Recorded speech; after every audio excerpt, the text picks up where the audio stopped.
जब बाबा रामदेव पीर जी के पर्दे से विदा लेने की बारी आई, श्रावण मास के बीजारोपण के दिन, उस भाद्रव मास के बीज से पहले राणुज में आयोजित धार्मिक मेले में यह घोषणा की गई थी। यह हमारी धर्म सभा की अंतिम बैठक है और समय समाप्त होने का समय आ गया है। पर्दा। अतएव इन 24 आज्ञाओं के अर्थ सहित सनातन धर्म के भाइयों को मैं जो विस्तार से आज्ञा देता हूं, उन सब का पालन करना पड़ेगा, और जो इससे विमुख हो जाएंगे वे हमारी भूतकाल की गोष्ठियां नहीं कह सकेंगे। धर्म शास्त्रार्थ। हमारे धर्मशास्त्रों के दिए गए अनुपात के अनुसार इस कलिकाल युग में कलगी भगवान अवतार प्रकट हुए हैं। एक निहित अर्थ है कि कलिकाल का अर्थ है कला का समय, और कला का अर्थ है सुंदरता, और उस सौंदर्य रुचि का उद्भव स्पष्ट प्रतीत होता है। इसी के अनुरूप प्रभु ने बाबा रामदेव पीर का रूप धारण किया। कीर्तर हाथ में कमल लिए और चल रहे थे। जय समानो अजमल जी का द्वार तारक अर्थात वायडू अर्थात पठान जैसा दिखने वाला कुरूप, क्योंकि इस समय वे यव से डरते थे, तो इसने एक समान रूप ले लिया, और हाथ में कमल अर्थात कमल रूप अपने भक्तों के लिए निष्कलंक और शुद्ध था। इसके अलावा ऐसा लगता है कि उसने अपना वादा निभाया। वाणी विहार को पार नहीं किया जा सकता। मुख्य बात पर आते हैं कि क्षीर सागर में अजमल जी को दिए गए वचन के अनुसार स्वयं भगवान ने अजमल राय के निवास स्थान पर कुमकुम के चरण किए। इस कुमकुम स्टेप का भी एक निहित अर्थ लगता है। इस अलंकरण के पीछे भगवान के पुनीत चरण जैसे अमरपद में जड़े हुए हैं। इन कुमकुम चरणों का मूल अर्थ पारंपरिक अर्थों में भुला दिया गया है। फिर इस क्षेत्र में असाधारण घटनाएं होने लगीं, और जैसे जैसे दिन और साल बीतते गए, दुख, अशांति, झुंझलाहट, अधर्म आदि दुष्ट तत्वों ने अधिकार कर लिया। धर्म का वास्तविक रूप उभरने लगा। अजमल राय का धाम बना तीर्थ मंदिर, और हर महीने के बाद बीजे धर्म का आनंद उत्सव होने लगा, और पवित्र भक्त और विद्वान लोग दूर दूर से आने लगे।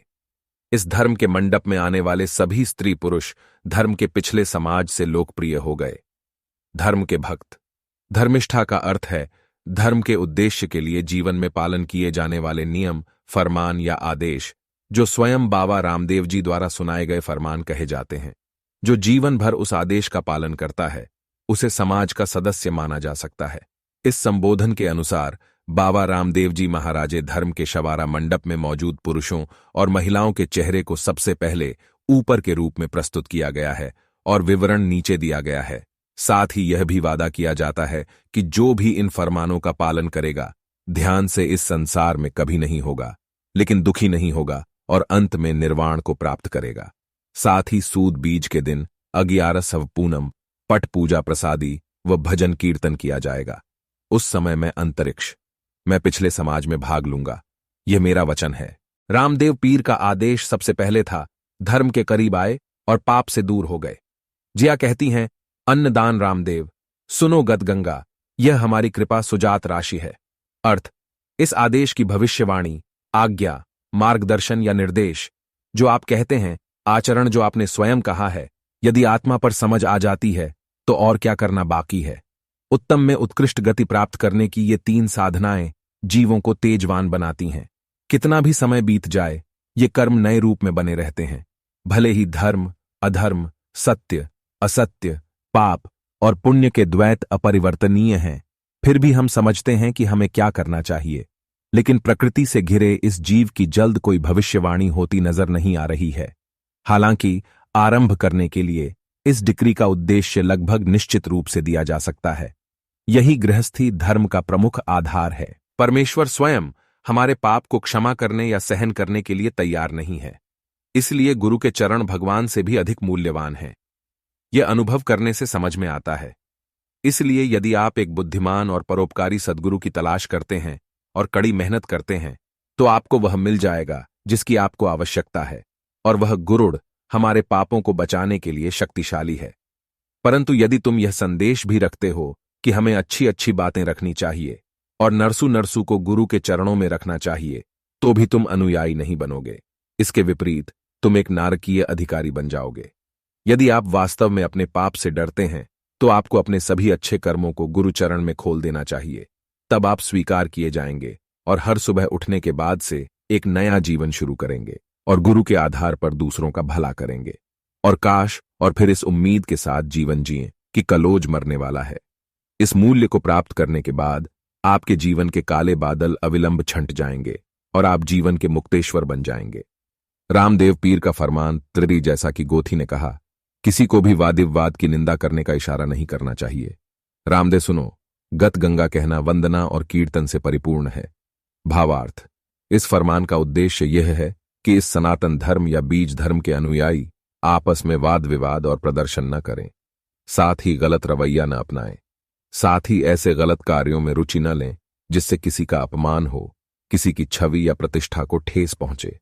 और धर्म शब्द का अर्थ माना जाता है कि जो वाणी से बोला जाता है, और यह उच्चारण उकार, अकार, मकर का माप है, जो उकार नाद ब्रह्म है।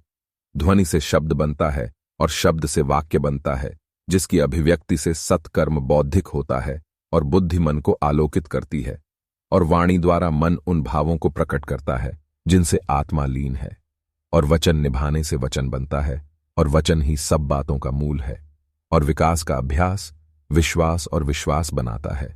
इस प्रकार प्रतिज्ञा की महिमा की कोई सीमा नहीं है। हालांकि एक मंचोर के लोग दूसरों से इस बात पर जोर देते हैं कि वाणी सबकी सत्य होनी चाहिए, लेकिन जब कोई अपने लिए विश्वास करता है तो एक महान स्थिति निर्मित होती है। महापुरुष रामदेव जी महाराज ने कहा है, आने वाली पीढ़ी को नमस्कार करो और भजन से सराबोर रहो। इसलिए याद रखने योग्य सत्य हैं प्रेम, प्रकाश और प्रकाश। गठित सत्य ही सोहम रूप बनाते हैं, फिर कुछ भी जानने को शेष नहीं रहता। उसके कारण पूर्ण शाश्वत सुख और आनंद के रूप में मुक्ति के साथ निर्वाण प्राप्त होता है। शास्त्रों में अनुभव से दूसरा मत नहीं है कि अभ्यगत या परमहंस गति को प्राप्त होते हैं, और पुण्य या सुख से कोई पाप नहीं होता। रामदेव पीर का फरमान, आईवी गुरु सेवा तो पहला चरण सीखो, ज्ञान सन्ने धर से मिलो, कहो ममदे सुनो, गत गंगा निपजे भक्ति तनिलार। सार इस फरमान का उद्देश्य गुरु धारणा और गुरु सेवा का गुरु संबंध स्थापित होने के आधार पर एक अलग द्वार खोलना है। और भक्ति 9 प्रकार की कहती है। कारण, सबका स्वभाव एक जैसा नहीं होता। इस कारण विषय रुचि भिन्न होने के कारण भक्ति भी वैसी ही रस उत्पन्न करती है। शास्त्र भी इसका उदाहरण इस प्रकार बताते हैं। 1. पहला भक्ति स्मरण कि प्रहलाद राजा ने निर्वाण प्राप्त किया। 2. दूसरी भक्ति या श्रवण, जिसे परीक्षित राजा ने निर्वाण प्राप्त किया। 3. तीसरी भक्ति प्रेम लक्षणा, जिसे व्रजा की गोपियों ने प्राप्त किया और निर्वाण प्राप्त किया। 4. चौथा भक्ति सखा भव, अगर मित्र भाविनी, जिसके द्वारा अर्जुन ने निर्वाण प्राप्त किया। 5. पांचवीं भक्तिपाद सेवा अर्थात सेवक, अगर दासत्व भक्ति भरत जी ने निर्वाण पद प्राप्त किया। 6. छठा भक्ति भजन कीर्तन, जिससे नरनारी भक्तजन मीराबाई तथा नरसिंह भक्त आदि ने निर्वाण प्राप्त किया। 7. सातवीं भक्ति आत्मज्ञान, जिसे बलिराजा ने अच्छे कर्म पुरुषार्थ के साथ यज्ञ भक्ति करके निर्वाण प्राप्त किया। 8. आठवीं भक्ति दासत्व भक्ति, जिसे करने से लक्ष्मण जी को निर्वाण प्राप्त हुआ। 9. नौवीं भक्ति अर्चना भक्ति, जिसके द्वारा रघुराजा ने निर्वाण प्राप्त किया। इस प्रकार 9 प्रकार की भक्ति गहरी रुचि दिखा रही है। जिस प्रकार सभी नदियां अलग अलग दिशाओं में प्रवाहित होते हुए भी अंततः समुद्र में मिल जाती हैं, इस प्रकार 9 प्रकार की भक्ति में व्यक्ति ईश्वर की दिव्यता में लीन हो जाता है। उसके बाद लिंग की कोई मान्यता नहीं है। इन सभी साधनाओं का प्रथम आधार गुरुपाद है, और उस स्थिति में अभूतपूर्व शक्ति होती है जो आत्मज्ञानी होने पर ही प्राप्त होती है। भगवान राम की महानता को गुरु वशिष्ठ और गुरु विश्वामित्र द्वारा मापा जाता है। उसी प्रकार भगवान श्री कृष्ण की महानता को गुरु सांदीपनि और गुरु दुर्वासा द्वारा मापा जाता है। साथ ही बाबा गुरु रामदेव पीर का महत्व भी गुरु बाबा बालनाथ के आधार पर निर्धारित होता है। तो गुरु महिमा से परे नहीं है। महाराज श्री छत्रपति शिवाजी के महता गुरु स्वामी रामदास के बल पर उन्होंने मां भवानी को प्रसन्न किया, मुट्ठी भर मावला प्रजा का नेतृत्व किया, धर्मांध सम्राट औरंगजेब की महान शक्ति के विरुद्ध विजय प्राप्त की, हिंदू धर्म की रक्षा की और गुरु श्री के चरणों में राज्य प्राप्त किया। उन्होंने भगवा ध्वज फहराया और उसके प्रतिनिधि के रूप में राज्य चलाया। चंद्रगुप्त मौर्य एक सरदार थे, लेकिन उन्होंने गुरु चाणक्य के भारत के चक्रवर्ती साम्राज्य की स्थापना की। विद्वान और शिक्षित स्वामी विवेकानंद स्वामी ने अपने अनपढ़ गुरु रामकृष्ण की कीर्ति पूरे विश्व में प्रसिद्ध की। इस प्रकार गुरु आधार महान शक्ति उत्पन्न करता है, जिसके कारण बड़े से बड़ा कार्य भी आसान हो जाता है। रामदेव पीर का एक और फरमान, गुरु चरणम पाप प्रकाश, 52 जग में रहो, थोड़ा जीना जानो। कहते हैं रामदेव सुनो, गंगा क्षण में सदा के लिए मिल जाए। भावार्थ। यह फरमान आत्मा को मोक्ष का मार्ग दिखाने वाली भविष्यवाणी है।